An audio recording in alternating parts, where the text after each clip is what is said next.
Bienvenido al estudio del libro Patriarcas y Profetas, escrito por Elena G. de White, al capítulo 12, titulado Abraham en Canaán. Este capítulo está basado en Génesis, capítulo 13, capítulo 15, capítulo 17, versículos 1 al 16 y capítulo 18.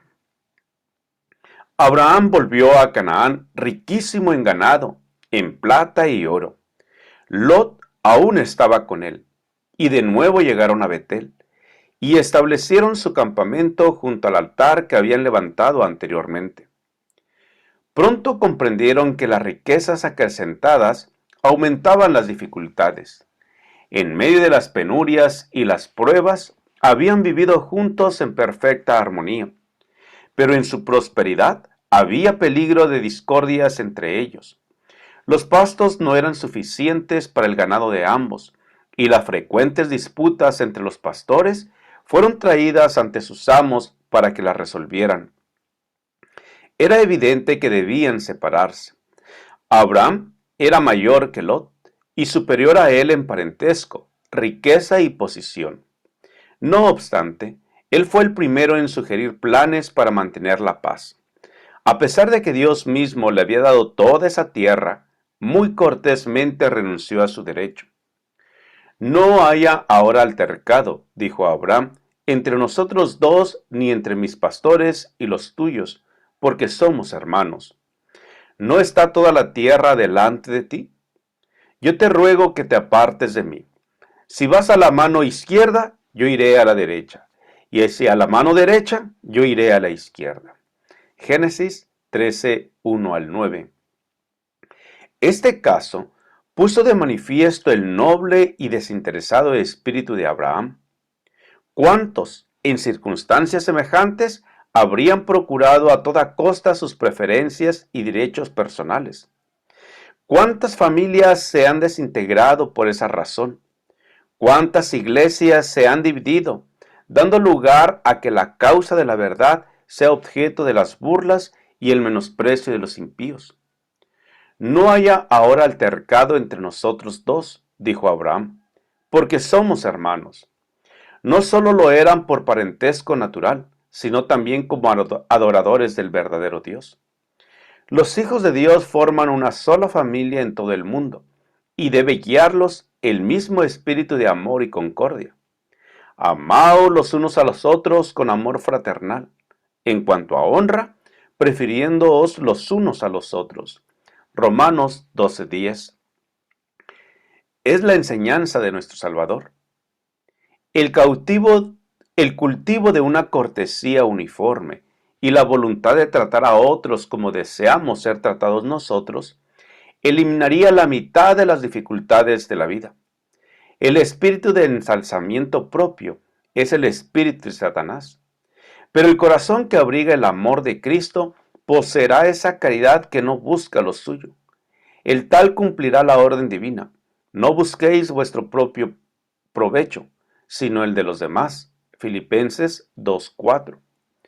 Aunque Lot debía su prosperidad a su relación con Abraham, no manifestó gratitud hacia su bienhechor.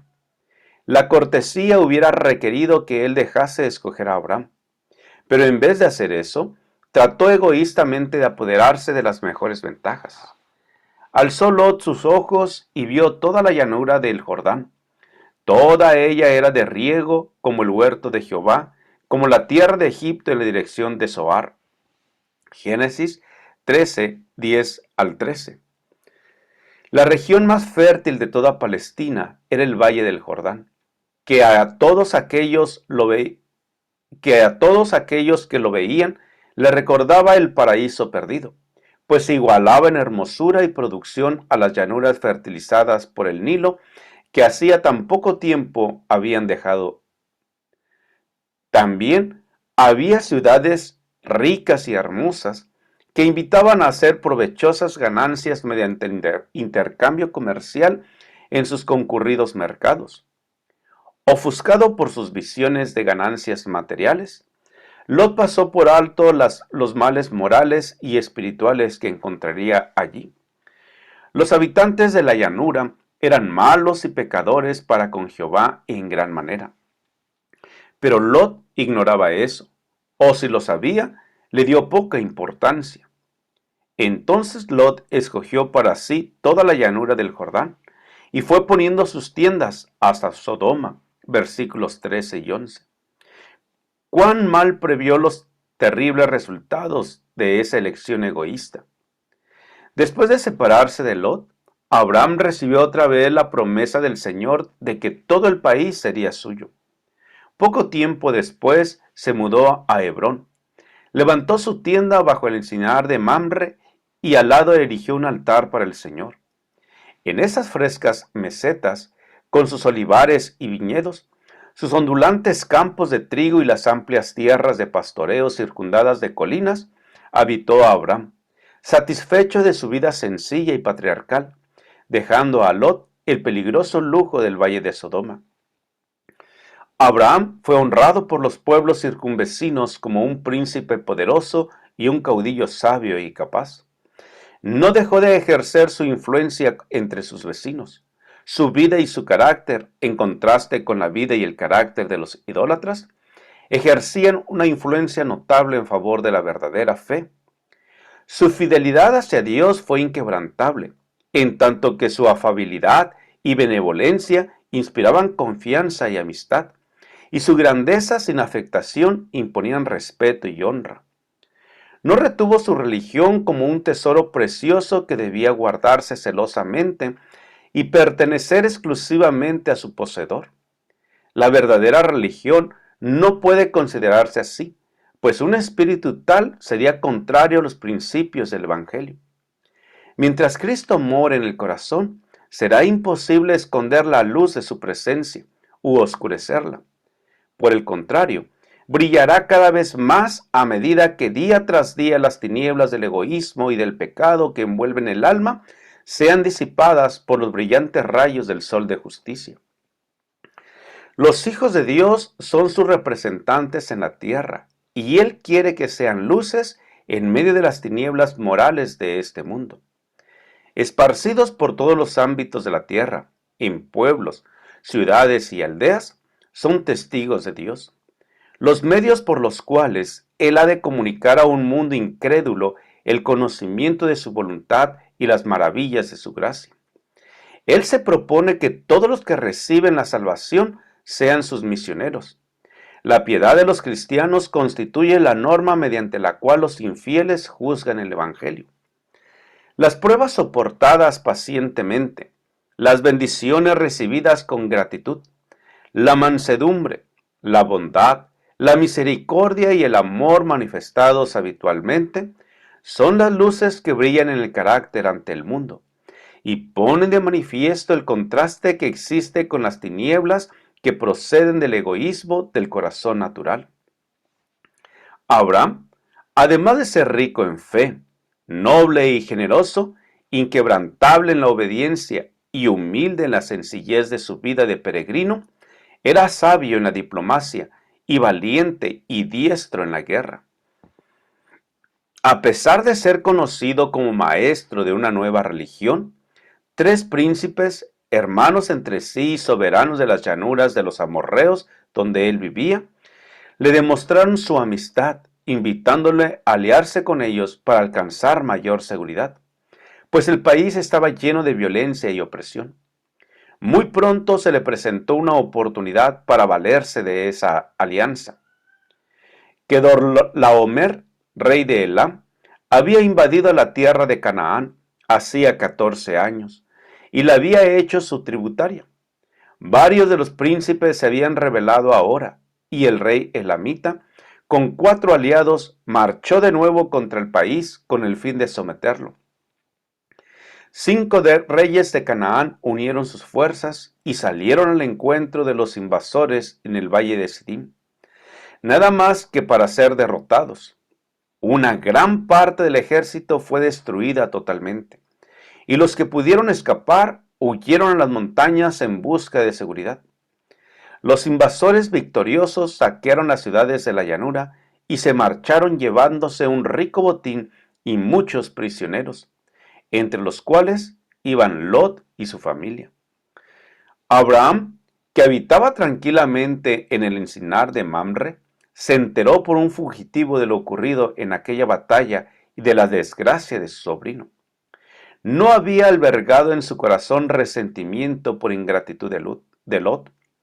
Se despertó por él todo su afecto y decidió rescatarlo. Buscando ante todo el consejo divino, Abraham se preparó para la guerra.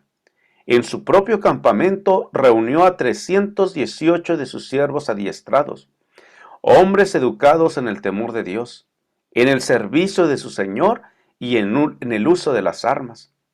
Sus aliados, Mamre, Escol y Aner, se le unieron con sus grupos y juntos salieron en persecución de los invasores. Los elamitas y sus aliados habían acampado en Dan, en la frontera septentrional de Canaán. Envalentonados por su victoria y sin temer un asalto de parte de sus enemigos vencidos, se habían entregado por completo a la orgía. El patriarca dividió sus fuerzas de tal manera que éstas se aproximaran por distintos puntos y convergieran en el campamento enemigo, atacándole durante la noche. Su ataque, fuerte e inesperado, logró una rápida victoria. El rey de Elam fue asesinado y sus ejércitos, presas de pánico, fueron totalmente derrotados. Lot y su familia, con todos los demás prisioneros y sus bienes, fueron recuperados, y un rico botín de guerra cayó en poder de los vencedores. Después de Dios, el triunfo se debió a Abraham. El adorador de Jehová no solo había presentado un gran servicio al país, sino que también se había mostrado como hombre de valor. Se vio que la justicia no es cobarde y que la religión de Abraham le daba valor para mantener el derecho y defender a los oprimidos. Su heroica hazaña le dio amplia influencia entre las tribus de la región. A su regreso, el rey de Sodoma le salió al encuentro con su séquito para honrarlo como conquistador. Le pidió que conservase los bienes, solicitándole únicamente la entrega de los prisioneros. Conforme a las leyes de la guerra, el botín pertenecía a los vencedores, pero Abraham no había emprendido esta expedición con el objeto de obtener lucro, y rehusó aprovecharse de los desdichados. Solamente pidió que sus aliados recibieran la porción a que tenían derecho. Muy pocos, si fueran sometidos a la misma prueba, se habrían mostrado tan nobles como Abraham. Pocos hubieran resistido la tentación de asegurarse tan rico botín. Su ejemplo es un reproche para los espíritus egoístas y mercenarios. Abraham tuvo en cuenta las exigencias de la justicia y la humanidad. Su conducta ilustra la máxima inspirada: amarás a tu prójimo como a ti mismo. Levítico 19:18. He jurado a Jehová, Dios altísimo, creador de los cielos y de la tierra, que ni un hilo ni una correa de calzado tomaré de todo lo que es tuyo, para que no digas: yo enriquecí a Abraham. Génesis 14, 22 y 23.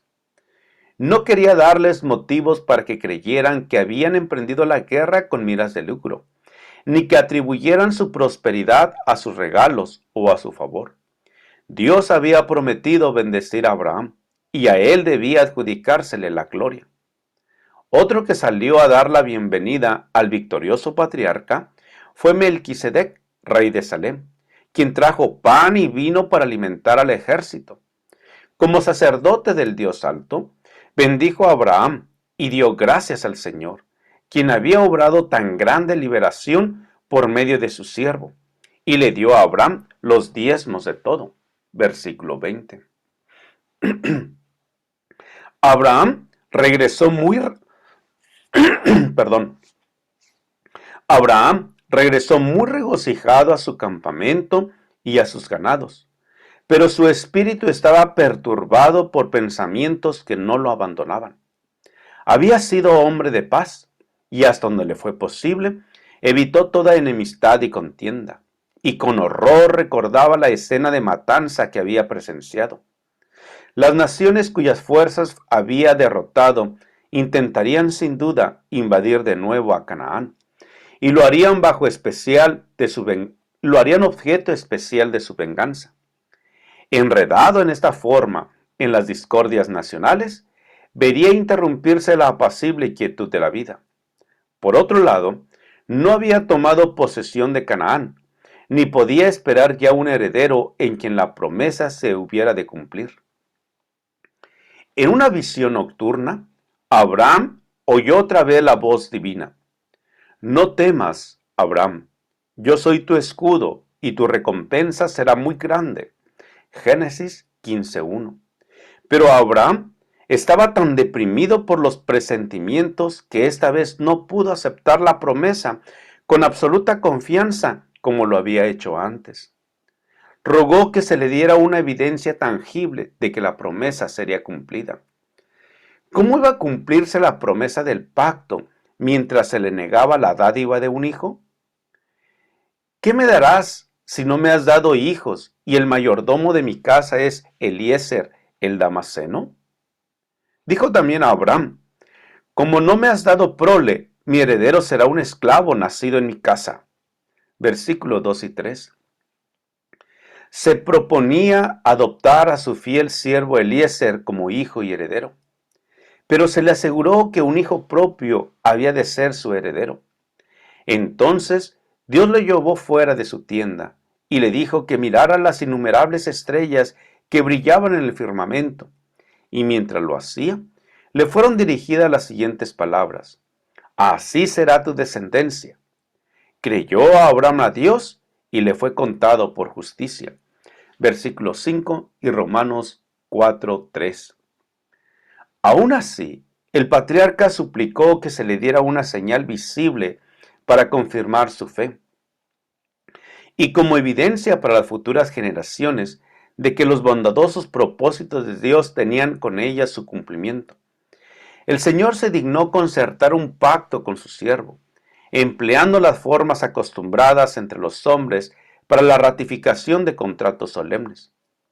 En conformidad con las indicaciones divinas, Abraham sacrificó una novilla, una cabra y un carnero, cada uno de 3 años de edad.